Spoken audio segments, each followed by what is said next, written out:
Remember, fats are coming into the heart through the venous system, the veins, not the arteries, the veins. The only time fats are getting an encounter with arteries is when they are leaving the heart, being pumped out into the fat cells or into the system for utilization. Hello? I have a reason why I'm saying that. Tutafikia hiyo reason. Watu wakisema, oh, fats are coming in to clog arteries, I'll end up having a heart attack and all that. We are coming to that.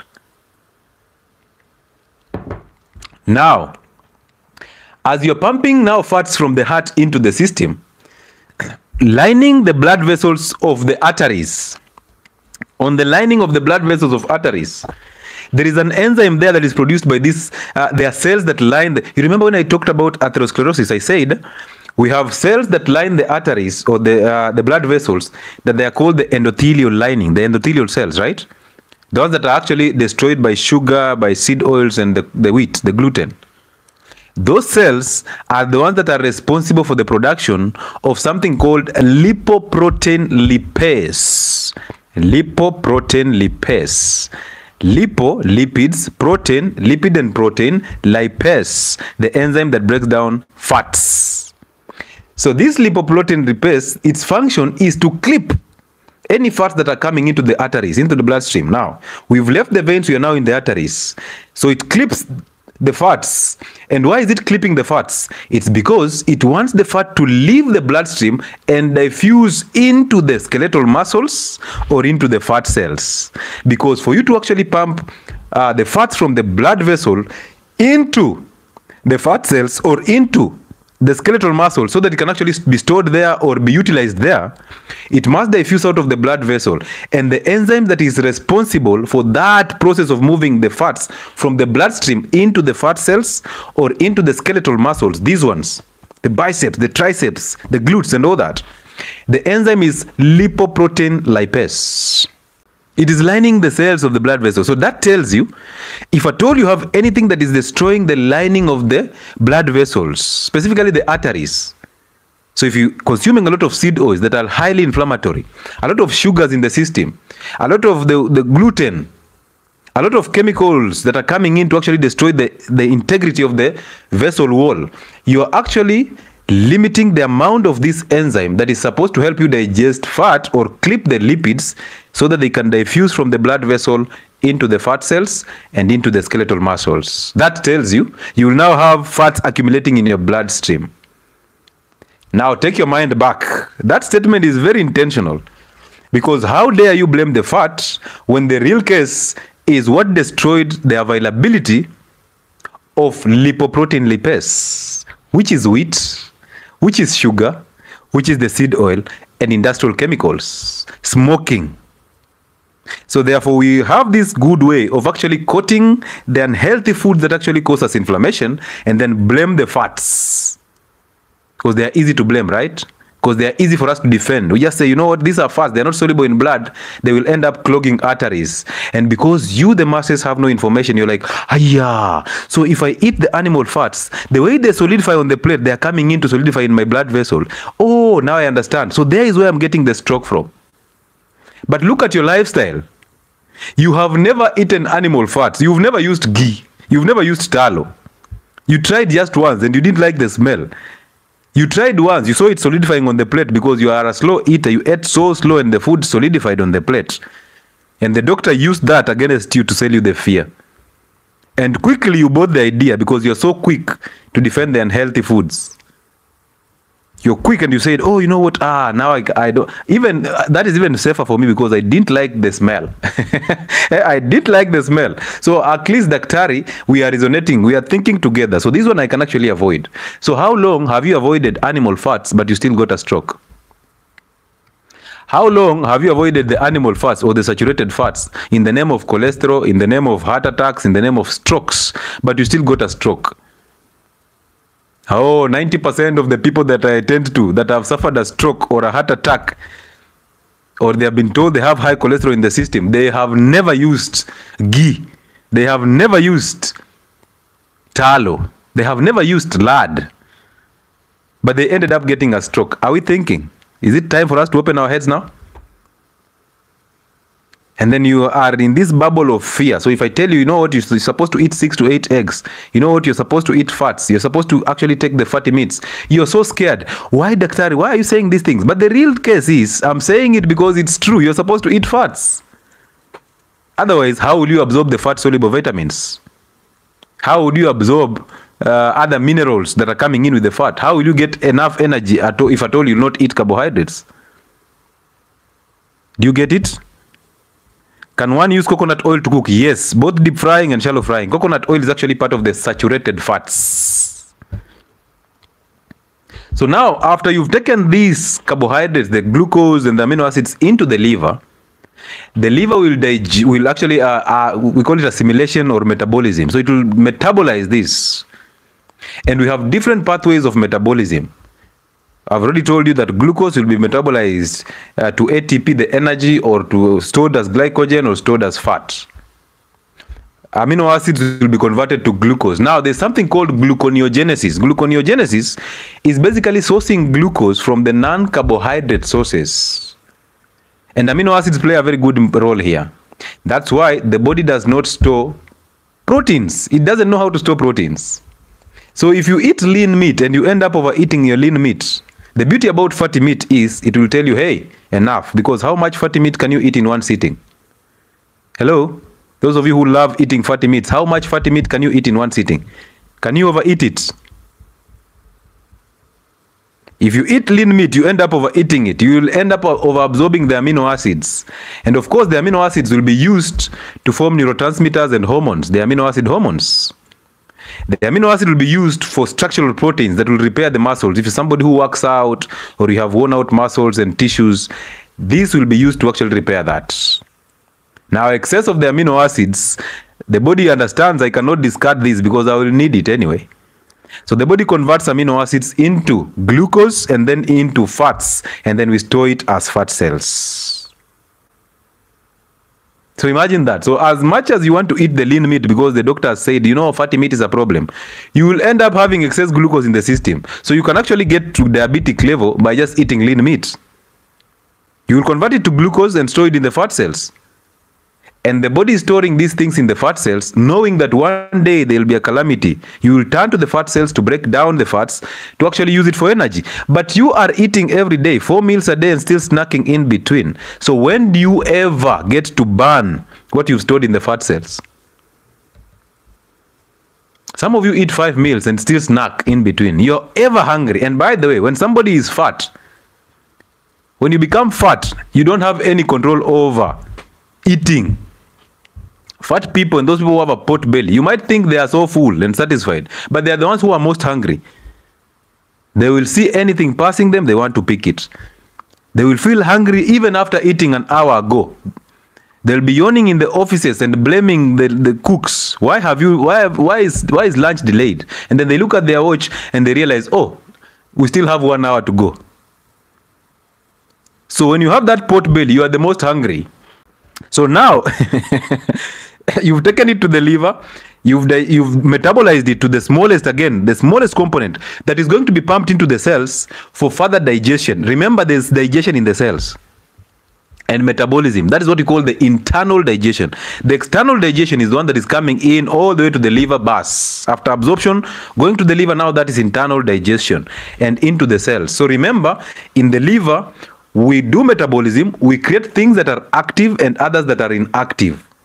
We detoxify the foods, we detoxify these substances. So the liver is a very important organ in terms of maintaining your health. So those that are made or rendered inactive, some of them are rendered water soluble for them to be excreted out of the system. And some of them are rendered active to be utilized in the body. So they are now pumped into the hepatic vein. We are still in the vein, so we carried it to hepatic portal vein into the liver. Now the hepatic vein taking it to the heart, because now it joins the inferior vena cava, the one that is coming from underground. Is it underground or under the heart? The vena cava, the inferior. This one is superior, this one is inferior. So the inferior vena cava, and then into the right atrium of the heart, goes through the tricuspid valve into the right ventricle. It is pumped out through the pulmonary artery into the lungs to get some oxygen, comes back through the pulmonary vein into the left auricle or atrium, pumped down into the left ventricle, which is much bigger and muscular, and then it pumps this out with blood through the aorta and into the system. Have I not just explained the blood flow? Into the system now, and in the system, it is being carried to the cells for utilization, to the tissues. At the tissue level, we don't know glucose, we don't know amino acids, we don't know glycogen, we don't know fats or lipids or triglycerides. At the cellular level, we don't know those. So your cells don't even know glucose. Your cells don't even know fructose. Your cells don't even know amino acids. So what the cells do, they appreciate one substance. So therefore understand that all these macro minerals, after absorption and metabolism, they are limited or they are broken down to only one thing that is called acetyl-CoA. Hello? Acetyl-CoA. Acetyl-CoA. How long does the process of absorption take? Now, these are the questions that I'll actually answer. Safi, just hold on. I'll answer these questions because there are several questions that I wanted to answer. That's why I'm going stepwise, okay? So I'll answer that. So now, you have converted all these things to acetyl-CoA. So therefore, your cell at the mitochondria level, remember the mitochondria is the energy machinery of the cell, is the industry that makes energies. The same mitochondria is the one that is responsible for cancers, because any mutation starts from the cellular level and at the mitochondrial level. So any issue with metabolism at the mitochondrial level is going to yield you cancers. So therefore mutations hail or start from the mitochondria. And one day we'll talk about the mitochondria. You'll get to understand why mutations start from here. It is the energy powerhouse of the cell. So at the mitochondrial level, as we pump in the raw materials to make energy, we are not pumping in amino acids. We are not pumping in glucose. We are not pumping in fructose. We are not pumping in glycerol or free fatty acids. We are pumping in something called acetyl-CoA. This is to the people who tell me glucose is for energy. Just remember that amino acids can actually be converted to the same glucose, gluconeogenesis. Fats can be converted to the same glucose, gluconeogenesis. And we break down proteins to amino acids to now acetyl-CoA, because amino acids will be broken down to the acetyl-CoA. We break down carbohydrates to glucose to the pyruvate. Now, pyruvate is where we get the glycolysis, the 20 steps of glycolysis. You break down glucose through 20 steps to get pyruvate, and pyruvate is converted to acetyl-CoA. These were students who are doing biochemistry start to benefit. So, proteins, amino acids, we go something called the alpha ketoacid hydrogenase pathway. We get acetyl-CoA. It's not that way, Eriko. It's acetyl. Let me just type it here because I see most people are getting confused here. Let me write it down so that you can actually know. Acetyl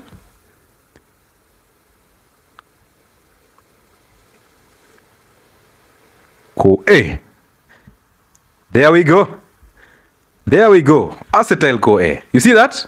Yes, Mama J got it right. Acetyl-CoA, Safi has gotten it right. On YouTube, there is there, yeah. So that is the compound that gets into the mitochondria. At that level, your body does not understand you ate carbohydrates. It doesn't even care. So you have acetyl-CoA. So proteins, amino acids, acetyl-CoA. Carbohydrates, they are broken to glucose. Glucose goes through the glycolysis. Glycolysis means breakdown of glucose to yield pyruvate. And then pyruvate is converted to acetyl-CoA. And then from there, also another substance that is called ethanol, alcohol. Pombe. When you drink alcohol, you're going to break it down to acetaldehyde and then acetic acid, which will be converted to acetyl-CoA. So even alcohol can yield you energy. So somebody can just drink alcohol and they'll get energy, and later, maybe 8 hours down the line. We're not saying you go to drink alcohol for energy.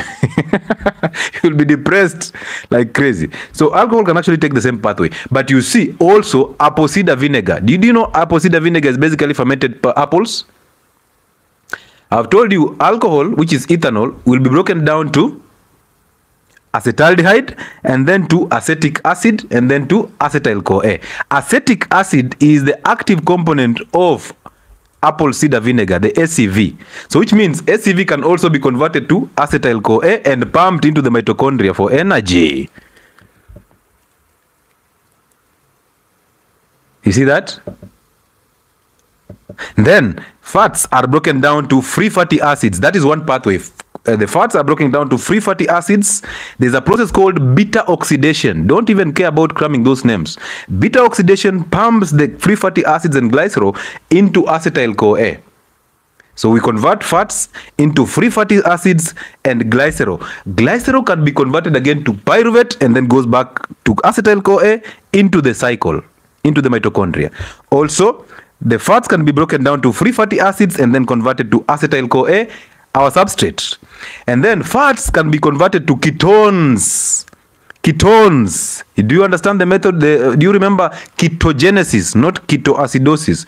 Ketogenesis or ketosis, where we break down fats to yield ketone bodies that are the best energy sources for the brain. When you're starving yourself with glucose, you're not eating glucose. Your body turns to the stores to burn fat to give you ketones. So fats can be converted to free fatty acids and glycerol, and the other pathway is actually converting it to what? To ketones. All of them can be converted to acetyl-CoA. So the major element here is acetyl-CoA. And then this acetyl-CoA is now pumped into the mitochondria, and in the mitochondria there's an energy pathway, the cycle again, another one that was very stubborn. It is called the tricarboxylic acid cycle, aka the citric acid cycle, aka the Krebs cycle. Krebs again, I'll write it down because people are thinking, what is this Krebs? The biochemist in the house, Krebs cycle, Krebs. There we go. Krebs cycle. So now the Krebs cycle is the mother for energies. And you're telling us, oh, you know what? I must eat to get energy. Eating does not give you any energy. There's no energy that comes from the fat cells. Remember, whatever you're eating will be converted to either free fatty acids or glucose, and it's stored in the liver or in the skeletal muscles. So these muscles are storage in form of glycogen or glucose, and the liver also stores glycogen and glucose, or the fat cells.